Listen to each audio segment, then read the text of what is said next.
স্বাধীনতা আন্দোলন স্বাধীনতা দিৱসৰ কাৰ্যসূচীৰ দিনা বন্দে মাতৰম গাওঁতে সেই কংগ্ৰেছৰ পৰা মুছলিম লীগলৈ পৰ্যবেক্ষিত হোৱা দলৰ মালিকনী সোনিয়া গান্ধী ডাঙৰীয়ানে আপোনালোকে ভিডিঅ' দেখিছে চাগে যে কেনেকৈ বন্দে মাতৰম গাবলৈ বাধা দিছে। আমি অতি হতচকিত হৈছোঁ যে সোনিয়া গান্ধী ডাঙৰীয়া আপোনালোকে চাওক কেনেকৈ বাধা দিছে, বন্দে মাতৰম গাবলৈ বাধা দিছে, খং কৰিছে, গালি কৰিছে। কিমান সিৰিয়াছ বিষয় হ'ব পাৰে। যি দলে নিজকে সেই আন্দোলন কৰা দলৰ উত্তৰসূৰী বুলি দাবী কৰা দল আজি বন্দে মাতৰম গাবলৈ বাধা দিছে আৰু গোৱাৰ কাৰণে খং কৰিছে, গালি কৰিছে। কেৱল সেয়াই নহয়, এই কাৰ্যসূচী শেষ হোৱাৰ পিছত ৰাহুল গান্ধীয়ে কি কৈছে যে এই নতুনকৈ মুছলিম লীগলৈ পৰ্যবেক্ষিত হোৱা দলটোৰ যুৱৰাজ কৈছে যে हम यहाँ वंदे मातरम नहीं गाते, हम ইয়াত वंदे मातरम नागाओ, हम यहाँ अपना गाना गाते हैं, वंदे मातरम हमारा गाना नहीं है। अपन लोग भावक এই যে কালি যে মাননীয় প্ৰধানমন্ত্ৰী ডাঙৰীয়াই কৈছিল যে দিমাগী নক্সল, আজি তেওঁলোকৰ এই যে নক্সালাইট মেণ্টেলিটি যেটো আমি কৈ আছিলোঁ সেই মেণ্টেলিটি লৈ তেখেতসকলে আজি দল এটা চলাই আছে। এই গীত সাধাৰণ গীত নহয়, এই গীতক লৈ কংগ্ৰেছৰ এটা দীঘলীয়া ৰিজলিউশ্যন আছে। কলিকতা 1937 কলিকতাত অধিৱেশনৰ এটা ৰিজলিউশ্যন আছে, মই অকণমান আপোনালোকলৈ পঢ়ি দিছোঁ।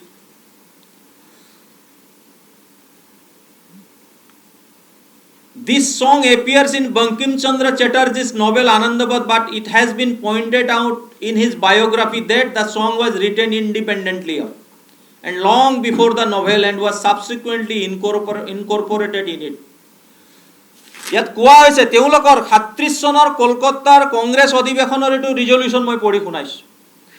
The song and the words Vande Mataram were considered seditious by the British government and were sought to be suppressed by violence and intimidation. আপোনালোকে ভাবক, যি কাম বন্দে মাতৰম গোৱাৰ কাৰণে বন্দে মাতৰম গীতক দেশ বিৰোধী বুলি ভবা হৈছিল আৰু মানুহক অত্যাচাৰ কৰা হৈছিল, কংগ্ৰেছৰ ৰিজলিউশ্যনত যিটো আজি কংগ্ৰেছে সেই কামটো কৰি আছে। যি অত্যাচাৰ বন্দে মাতৰম গোৱাৰ কাৰণে ব্ৰিটিছে কৰিছিল সেই একেই মানসিকতা আজি আমি সোনিয়া গান্ধীৰ তাত দেখা পাইছোঁ আৰু ৰাহুল গান্ধীৰ তাত দেখা পাইছোঁ। আৰু অকল সেইটোৱেই নহয়, বন্দে মাতৰম গীতটোক কনষ্টিটিউৱেণ্ট এছেম্বলিয়ে 1950 চনৰ 24 জানুৱাৰীৰ দিনা ৰাষ্ট্ৰীয় সংগীত আৰু জনগণ মন আৰু বন্দে মাতৰমক একেলগে একেটা ষ্টেটাছ দিয়া বুলি কৈছে। আপোনালোকে চাওক,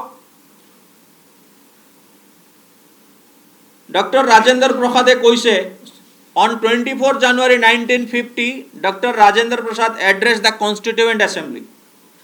There is one matter which has been pending for discussion, namely the national anthem. ইয়াত কৈছে decision taken by House by way of resolution, but it has been felt that instead of taking a formal decision by means of resolution, it is better if I make a statement with regard to national anthem. The composition consisting of words and music known as Jana Gana Mana is the national anthem of India, subject to such alteration in the words as the government may authorize as occasion arises. কেতিয়াবা যদি গভর্নমেন্টে বিচাৰে তো change হ'ব পাৰে কৈছে। And the song Vande Mataram And the song Bande Mataram, which has played a historic part in the struggle for Indian freedom, shall be honored equally with Jana Gana Mana and shall have equal status with it. I hope this will satisfy the members.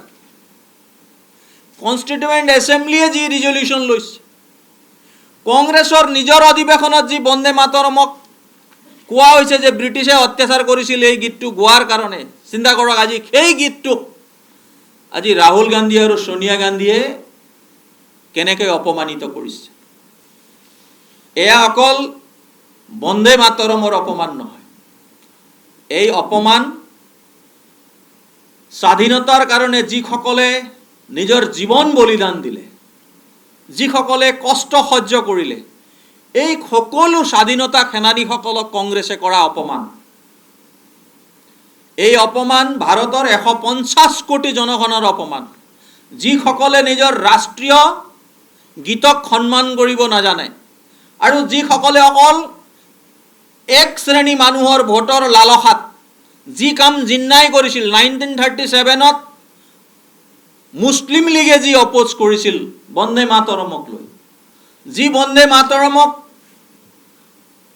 জিন্নাই opposition কৰিছিল অকল তেওঁলোকৰ সংকীৰ্ণ ৰাজনীতিৰ বাবে আজি সেই জিন্নাৰ ৰাজনীতি কোনে কৰিছে সোনিয়া গান্ধী আৰু ৰাহুল গান্ধী আজি মুছলিম লীগৰ যি কাম আজি কোনে কৰিছে আজি সোনিয়া গান্ধী আৰু ৰাহুল গান্ধীৰ নেতৃত্বৰ কংগ্ৰেছে সেইকাৰণে আমি আজি কংগ্ৰেছক প্ৰশ্ন কৰিব বিচাৰিছো যে তেওঁলোকৰ ক'বলৈ গ'লে আজি ভাৰতৰ এটা ৰাষ্ট্ৰীয় দল হিচাপে থকাৰ কি যুক্তি আছে যি দলে ভাৰতৰ সংবিধানক অৱমাননা কৰিছে যি দলে ভাৰতক